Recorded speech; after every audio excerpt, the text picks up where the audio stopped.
Bismillahirrahmanirrahim. Bismillahirrahmanirrahim. Bismillahirrahmanirrahim. Assalamualaikum warahmatullahi wabarakatuh. Alhamdulillahirabbil alamin wassalatu wassalamu ala asyrafil anbiya'i wal mursalin habibi rabbil alamin imamil muttaqin sayyidina wa nabiyyina Muhammadin sallallahu alaihi wa ala alihi wasallam tasliman katsiran amma ba'du. Pada hari ini kita memulai kehidupan kita dengan selalu berzikir kepada Allah, bermunajat, mendekatkan diri kita kepada Allah, menjadikan hamba yang dekat dengan Allah dengan cara bagaimana? Yang pertama dengan cara berdoa. Jadi judul kita tentang cara berdoa dan amalan apa yang terbesar di dalam perbuatan khususnya untuk orang-orang yang beriman, orang-orang yang Islam kepada Allah. Yang pertama daripada mendekatkan diri kita kepada Allah dengan cara berdoa. Berdoa, bermunajat dengan cara merendahkan diri kita, hati kita, jiwa kita. Jangan sampai ada rasa tinggi hati, rasa sombong, rasa congkak. Dengan cara apa? Bisa seperti sombong atau congkak. Ketika kita berdoa, kita tidak berzikir dulu. Itu salahnya. Banyak salahnya ketika kita mau berdoa, kita tidak zikir dulu. Zikir itu apa? Zikir itu adalah agar kita bisa dekat kepada Allah Subhanahu wa taala. Contohnya subhanallah, subhanallah walhamdulillah wala ilaha illallah wallahu akbar. Subhanallah bihamdihi subhanallahil azim. Subhanallah, subhanallah, subhanallah 33 kali. Alhamdulillah, alhamdulillah, alhamdulillah 33 kali. Allahu akbar 33 kali. Itu semuanya adalah untuk kita mendekatkan diri kita, tidak ada selain, semuanya adalah kepunyaan Allah Subhanahu wa taala. Maka dari itu, ketika kita berdoa, ya Allah ya Tuhan kami yang maha pengasih lagi maha penyayang, la ilaha illallah Muhammadur Rasulullah, hasbunallah wa ni'mal wakil, ni'mal maula wa ni'man nasir. Ya Allah ya Tuhanku yang ku sayang, yang ku cinta, yang hanya satu-satunya yang kami punya, hanya Allah Subhanahu wa taala. Kita ajak bermunajat kita ajak berbicara. Berbicara dengan hati dan perasaan kita ketika kita berdoa kepada Allah Subhanahu wa taala. Jadi jangan doa alhamdulillahirabbil alamin hamdan yu'afini amma yu'afir mazida ya rabbana walakal hamdu, tapi tidak ada perasaan, tidak ada syuur,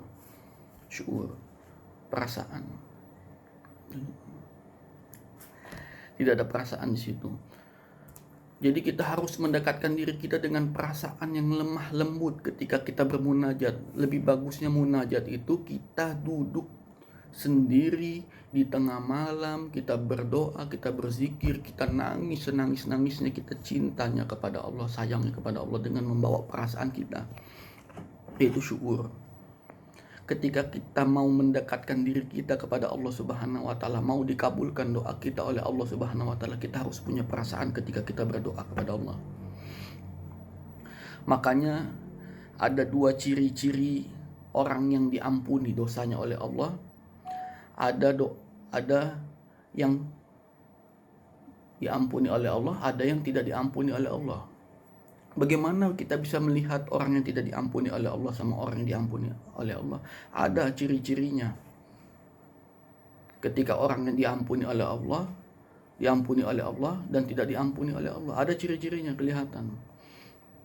Ketika kita diampuni oleh Allah, kita mau lebaran 1000 kali, mau lebaran 100 kali, tetap kita menjadi orang yang lemah lembut. Lemah lembut di sini adalah sesama muslim ya. Sesama muslim, wabil khusus ini kita tentang ikhwanul minal muslimin wal muslimat, kepada orang muslim. Jadi dia lebih condong kepada perbuatan-perbuatan yang baik. Ini miring bro. Maaf bro, miring bro.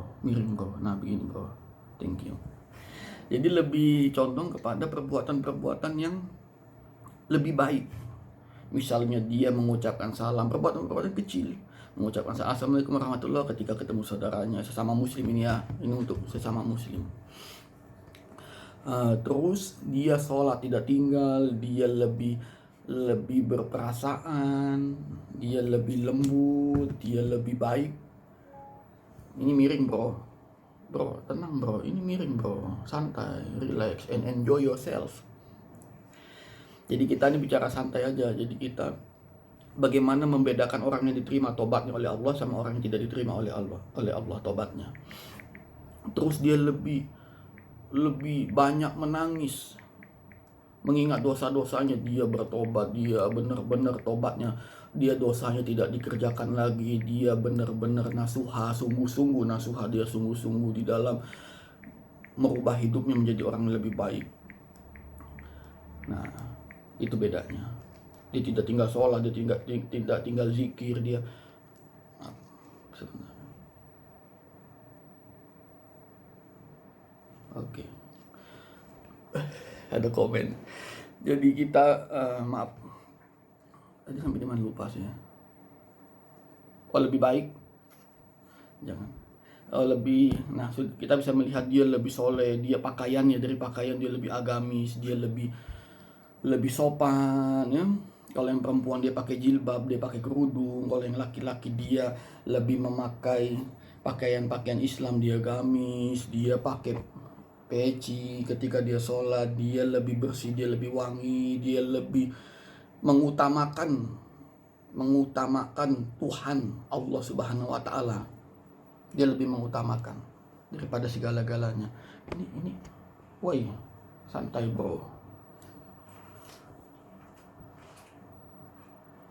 Dipegang nih, ribet nih. Dia lebih mengutamakan Allah, dia takut dosa, dia takut sama Allah. Intinya dia lebih takut sama Allah. Bagaimana kita membedakan orang yang takut sama Allah sama orang yang gak takut sama Allah? Kelihatan. Kalau orang yang takut sama Allah ini, dia tidak takut sama apapun. Tidak takut sama apapun karena dia takut dosa nanti di akhirat. Kalau orang yang tidak takut sama Allah, dia berani tapi dia berani tapi dia tidak takut sama Allah. Tapi dia takut sama makhluk. Itu bedanya. Dia takut dia nanti nggak dikasih gaji sama bosnya, dia takut tidak dikasih uang, dia takut nanti mati kelaparan, dia takut keluarganya nggak keurus, dia takutnya yang aneh-aneh, yang kecil-kecil dikasih penyakit kecil, dia takut nanti datang orang nagih hutangnya. Jadi takut yang seperti itu, yang sepele-sepele dikasih seperti itu sama Allah.